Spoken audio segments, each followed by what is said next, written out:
Hi అండి అందరికీ welcome to our channel. So thank you so much for encouragement అండి. నాకు ఇంతవరకు 318 సబ్స్క్రైబర్స్, మీ అందరికీ చాలా థ్యాంక్ యూ అండి. ఇలాగే ఎంకరేజ్ చేయండి.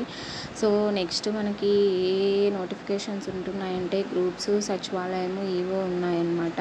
సో నెంబర్ ఆఫ్ వేకెన్సీస్ ఎంత, సిలబస్ ఎంత, ఎక్స్పెక్టెడ్ కట్ ఆఫ్ ఎంత, ఎలా ప్రిపేర్ అవ్వాలి అనేది మనం త్వరలోనే సిరీస్ చేయబోతున్నాను. నేను మీకు ఆల్రెడీ చెప్పాను, గ్రూప్ 1 గురించి సిరీస్ అన్నాను. నెక్స్ట్ సచివాలయంకి సంబంధించి కూడా నేను వీడియోస్ చేయాలనుకుంటున్నాను. సో సిలబస్ కొంచెం సిమిలర్గా ఉండేటివి మాత్రం చేద్దాం అనుకుంటున్నాను. సో మనకి ఆల్రెడీ హైకోర్టు ఎగ్జామ్ అయితే అయిపోయిందనమాట. సో నాకు తెలిసి పేపర్ అయితే కొంచెం జనరల్ స్టడీస్ అయితే కొంచెం కాదు టఫ్ అయితే వచ్చింది. సో నాకైతే చాలా టఫ్ అనిపించింది. సో ఇంగ్లీష్ పేపర్ అటెంప్ట్ అయితే చేయొచ్చు, బట్ జనరల్ స్టడీస్ పేపర్ అయితే చాలా చాలా టఫ్ అనిపించింది అనమాట. సో ప్రిపేర్ అయ్యేటివి వచ్చాయా అంటే కొన్ని వచ్చాయి, బట్ కొన్ని మాత్రం అన్ఎక్స్పెక్టెడ్ అనమాట. ఎక్స్పెక్ట్ చేయని క్వశ్చన్స్ వచ్చాయి, అంటే ఎవరు ఎక్స్పెక్ట్ చేయరు, బట్ కరెంట్ అఫైర్స్లో మాత్రం చాలా ఇబ్బంది పడ్డాను అనమాట నేనైతే. సో మనకి ఎక్స్పెక్టెడ్ కట్ ఆఫ్ ఎంత ఉంటుంది అని అందరూ వీడియోస్ చేస్తున్నారు, అందరూ అడుగుతున్నారు కూడా. సో మనకి కేటగిరీ వైజ్ చూసుకుంటే కనుక మనము ఏది చెప్పలేము. ఎందుకు కట్ ఆఫ్ చెప్పలేము అంటే రెస్పాన్స్ షీట్ వచ్చే వరకు కట్ ఆఫ్ చెప్పలేము అనమాట.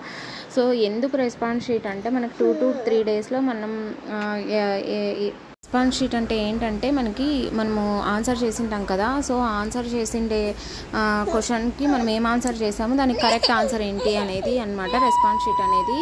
అది వచ్చే వరకు మనం కట్ ఆఫ్ అయితే చెప్పలేమన్నమాట. అందరూ ఇంత ఉండొచ్చు అంటున్నారు, కానీ అది మనం అసలు చెప్పలేమన్నమాట.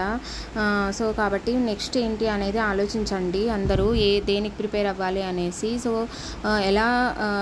ఏం ప్రిపేర్ అవ్వాలి, ఎలా ప్రిపేర్ అవ్వాలి అనే దాని మీద కాన్సన్ట్రేషన్ చేయండి. ఎగ్జామ్ అయితే అయిపోయింది, హైకోర్టు ఎగ్జాము. సో మనం రెస్పాన్స్ షీట్ వచ్చేదాకా కట్ ఆఫ్ ఎక్స్పెక్ట్ చేయలేము. సో దాని గురించి ఇంకా మనము ఎంత వదిలేస్తే అంత మంచిదన్నమాట. సో అందుకే నేను ఏమంటున్నానంటే నెక్స్ట్ ఏ ఎగ్జామ్ అనేది డిసైడ్ అయ్యేసి దానికి సంబంధించి మనము ప్రిపరేషన్ స్టార్ట్ చేస్తే బాగుంటుందన్నమాట. సో నేనైతే సిరీస్ స్టార్ట్ చేస్తున్నాను అన్నాను కదా, మీకు ఏ టాపిక్ కావాలి అనేది నాకు చెప్తే కనుక నేను అవే టాపిక్ మీద వీడియోస్ చేస్తాను. So thank you for watching. Please subscribe. So like చేయండి, షేర్ చేయండి, సబ్స్క్రైబ్ చేయండి.